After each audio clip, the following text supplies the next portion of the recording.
All right, here we go. Mr. D here with another math video on the law of cosines. So here we go. Law of cosines, what do we do? When do we use it? Why do we have it? It's great. It's awesome. But check it out. When do we use the law of cosines? Well, we typically use it when the law of sines fails. And when does the law of sine fail? Well, the law of sines fails when we have two sides and an inclusive angle. We don't have any other sides or angle measures. So that would be this case where I'm looking at my triangle A, B, C, and let's say I have angle B and I have side A and side C, but I don't have anything else. So in that case, I have a side and an inclusive angle. But if you recall, law of sines needs a ratio of things. One thing and its side, so an angle and its own side, is equal to another angle and its own side. So I would need to have an angle and its own side, and a side and then a missing angle, or an angle and its missing side. So there's four things I have to have, and I need three in order to solve for a fourth. Well, if I have here, I have two sides, but I don't have the opposite side to go with it. So that's where the law of sine fails, and that's where the law of cosines will pick up. All right, the next place you might want it is if you have all three sides and no angles given.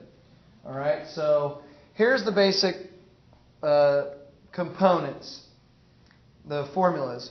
C squared is equal to its two opposite sides, a squared plus b squared, minus 2ab cosine c. So what you're going to look at is the angle across from the side. The angle across from the side, and involve the two other sides in their squares and in the -2.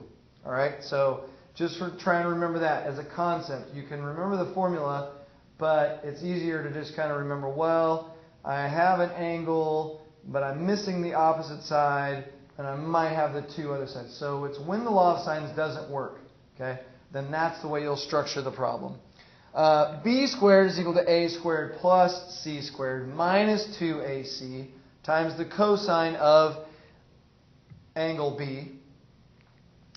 A squared is equal to b squared plus c squared minus 2bc cosine A. All right, so now that we know when to use it and what we can do with it, let's look at what if we have to find an angle. Well, we can easily manipulate any of these to solve for cosine of A, cosine of B, cosine of C, because they're multiples. So what I've done is I've just done one. I challenge you to pause the video, see if you can rewrite them, and come back and go from there. So if we notice, if I take a squared, move it over, b squared, move it over, I'll get c squared minus a squared minus b squared. Right? With me so far? Now, if that's gone, then I'm just left with 2ac, or ab cosine c. So I'll divide by this negative 2ab, put it under there, and we get c squared minus a squared minus b squared divided by negative 2ab.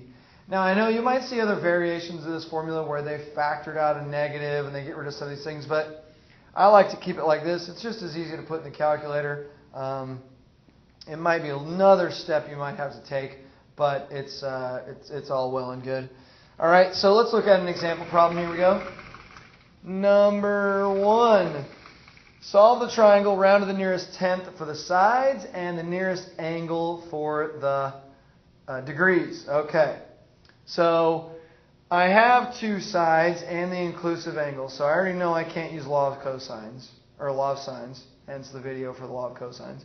So my opposite side that's free is b, so I'll set b squared is equal to 6 squared plus 8 squared minus 2 times the quantity 6 times 8 times the cosine of 32.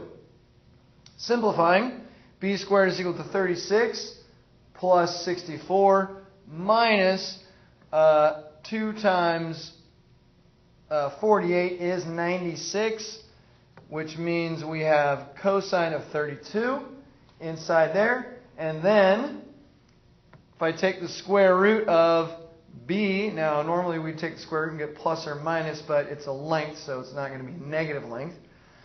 100, 36 plus 64, minus that, you get an answer of b is equal to 4.3.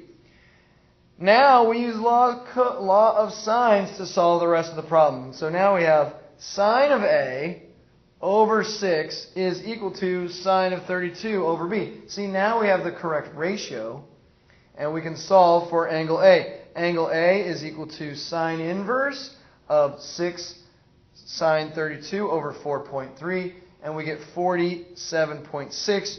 Since they wanted us to round to the nearest whole degree, we'll go 48. Now I need to know what angle. See, because I have side, I just found that side,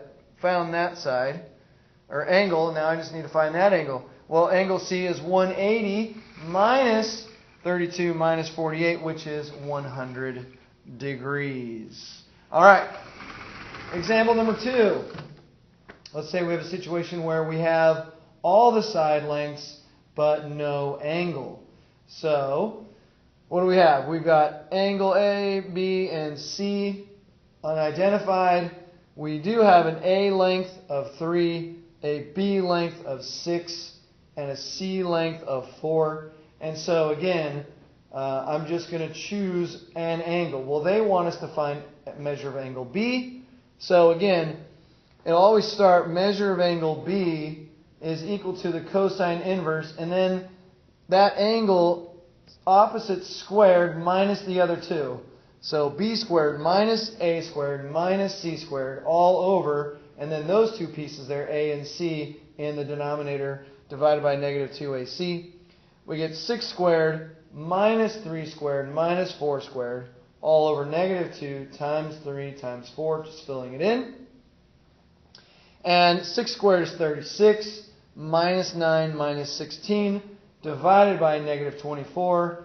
And lo and behold, we get, when we put that into your calculator and find the cosine inverse, we find that it's 117.27. They wanted to round us to the nearest degree, so we'll round down to 117 degrees. All right. Well, hopefully that helped. That is the law of cosines. A couple examples for you. Hope you have enjoyed that. And thanks again for watching and checking out the channel. D Dykstra out. Peace.